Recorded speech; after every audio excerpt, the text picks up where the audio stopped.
बहुत समय पहले की बात है। किसी राज्य में एक राजा राज्य करता था, परंतु वह किसी भी फैसले को सही ढंग से सुलझा नहीं पाता था, क्योंकि राजा का मंत्री बहुत ढीला तथा सुस्त था और ना ही वह अधिक बुद्धिमान था, जिसके कारण राजा किसी भी फैसले को सही ढंग से सुलझा नहीं पाता था। इन्हीं के राज्य में बिरजू और मन्ना नाम के दो चोर रहते थे। बिरजू बहुत अधिक बुद्धिमान था, जबकि मन्ना साधारण ही था। एक बार की बात है, वह दोनों एक सेठ के घर चोरी करने जाते हैं। सेठ सो रहा होता है।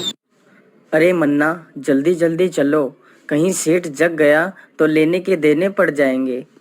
फिर वह दोनों जल्दी जल्दी उसके सारे जेवर और पैसे उठा लेते हैं, लेकिन जैसे ही वह सामान उठाकर निकलते हैं, तभी मन्ना अचानक से गिर जाता है।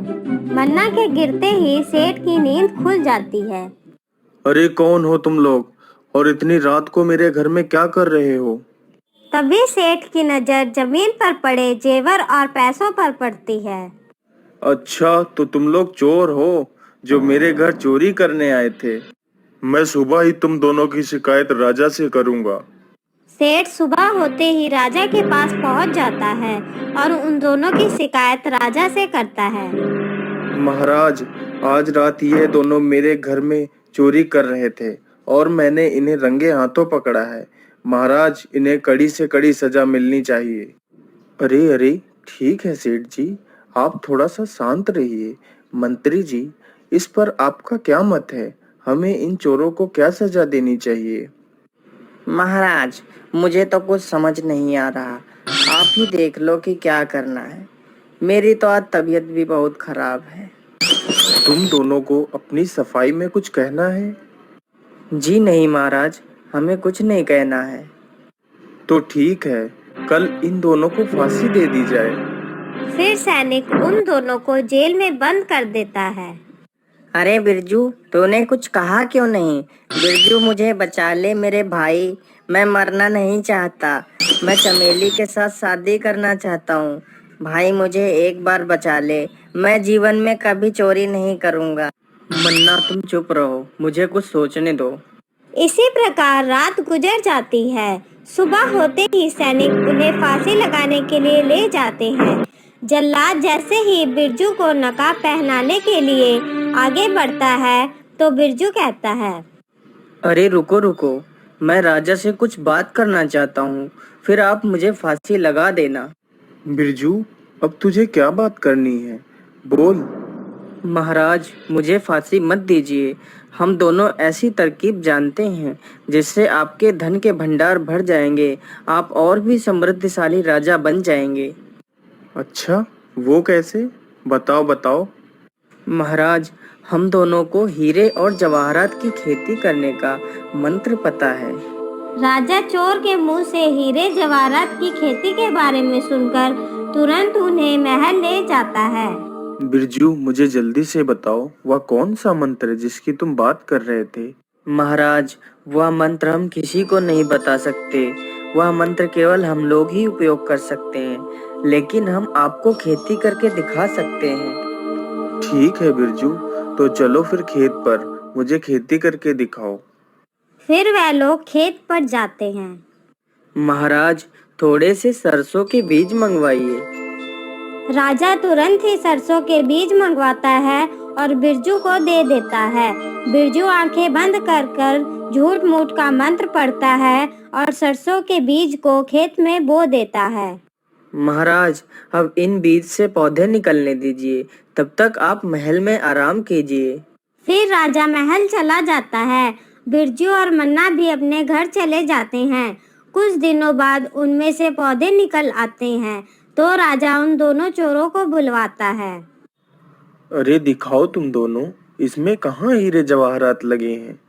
महाराज, आप कल सुबह आना, फिर मैं आपको दिखाऊंगा कि हीरे जवाहरात कहाँ लगे हैं। अगले दिन सुबह ही राजा और बाकी लोग खेत पर पहुंचते हैं, तो देखते हैं कि पौधों की पत्तियों पर ओस की छोटी छोटी बूंदें पड़ी हैं, जो कि सूरज की रोशनी पर ऐसे चमक रही हैं जैसे कि सचमुच ही हीरे लगे हों। तभी बिरजू बोल पड़ता है, महाराज ये देखिए हीरे लग चुके हैं। राजा ये देखकर बहुत खुश हो जाता है। राजा हीरे देखकर उन्हें तोड़ने के लिए आगे बढ़ता है। रुकिए महाराज, आप इन हीरों को नहीं तोड़ सकते। लेकिन मैं इन हीरो को क्यों नहीं तोड़ सकता? महाराज इन हीरो को सिर्फ वही तोड़ सकता है जिसने अपने जीवन में कभी चोरी ना की हो। अगर चोरी करने वाला व्यक्ति इन हीरो को छुएगा तो ये जमीन पर गिरकर गायब हो जाएंगे। ठीक है, तो मेरे मंत्री इन हीरो को तोड़ेंगे क्योंकि उन्होंने अपने जीवन में कभी चोरी नहीं की है। मंत्री जी जाइए और जल्दी से हीरे तोड़कर मेरे पास लेकर आओ। नहीं महाराज, मैं इन हीरो को नहीं तोड़ सकता क्योंकि मैंने भी अपने जीवन में एक बार चोरी की है। मंत्री जी तुमने क्या चोरी की है? महाराज मैंने एक बार ब्राह्मण की गाय चोरी की थी। चलो कोई बात नहीं, सैनिक तुम जाओ और इन हीरो को जल्दी से तोड़कर लेकर आओ। नहीं नहीं महाराज, मुझे माफ कर दो। मैंने भी एक बार चोरी की है, इसलिए मैं इन हीरो को नहीं तोड़ सकता। तुमने क्या चोरी की है सैनिक, बताइए मुझे। महाराज मेरे घर में एक दिन कुछ भी खाने के लिए नहीं था, तो मैंने खाने की चोरी की थी। इस प्रकार राजा सभी से हीरे तोड़ने की बात कहता है, लेकिन वहाँ पर ऐसा कोई नहीं था जिसने कभी चोरी ना की हो। तब तक उनका मंत्री बोल पड़ता है, महाराज आप ही क्यों नहीं तोड़ लेते ये हीरे? मंत्री जी मैं भी इन हीरो को नहीं तोड़ सकता क्योंकि मैंने भी अपने जीवन में एक बार चोरी की है। यह सुनकर वहाँ पर खड़े सभी लोग हैरान हो जाते हैं। महाराज आपने क्या चोरी की है? आपको किस वस्तु की कमी है जो आपने चोरी की थी? बिरजू मैंने बचपन में अपनी दादी माँ के घी के लड्डू चोरी किए थे। महाराज अगर यहाँ पर सभी चोर हैं तो सभी को फांसी मिलनी चाहिए, हम दोनों को ही क्यों? महाराज हर किसी के जीवन में कोई ना कोई मजबूरी होती ही है जो वह चोरी करता है। बिरजू तुम्हें कौन सी मजबूरी आन पड़ी जो तुम चोरी करने चल दिए? महाराज मेरे पत्नी की तबीयत बहुत ज्यादा खराब रहती है, जिसके चलते मेरे पास जितने पैसे थे वह खत्म हो चुके थे, इसलिए मैंने चोरी की। अगर मैं चोरी नहीं करता तो मेरी पत्नी की दवाइयाँ नहीं मिल पाती और उसकी मृत्यु हो जाती। और मन्ना तुम्हारी क्या मजबूरी थी जो तुमने चोरी की? महाराज मुझे भी चमेली के साथ शादी करनी थी, लेकिन मेरे पास पैसे नहीं थे, इसलिए मैंने चोरी की। महाराज मुझे माफ कर दीजिए, अब मैं कभी भी चोरी नहीं करूँगा। महाराज यह कोई हीरे नहीं बल्कि ओस की बूंदें हैं। मैं आपको सिर्फ ये दिखाना चाहता था कि दुनिया में हर कोई कभी न कभी चोरी जरूर करता है। राजा बिरजू की बुद्धिमानी को देखकर उससे बहुत प्रसन्न हुआ। बिरजू तुम बहुत बुद्धिमान हो, आज से तुम हमारे नए मंत्री हो, और मन्ना आज से तुम हमारे सैनिक हो। यह सुनकर वह दोनों बहुत समय पहले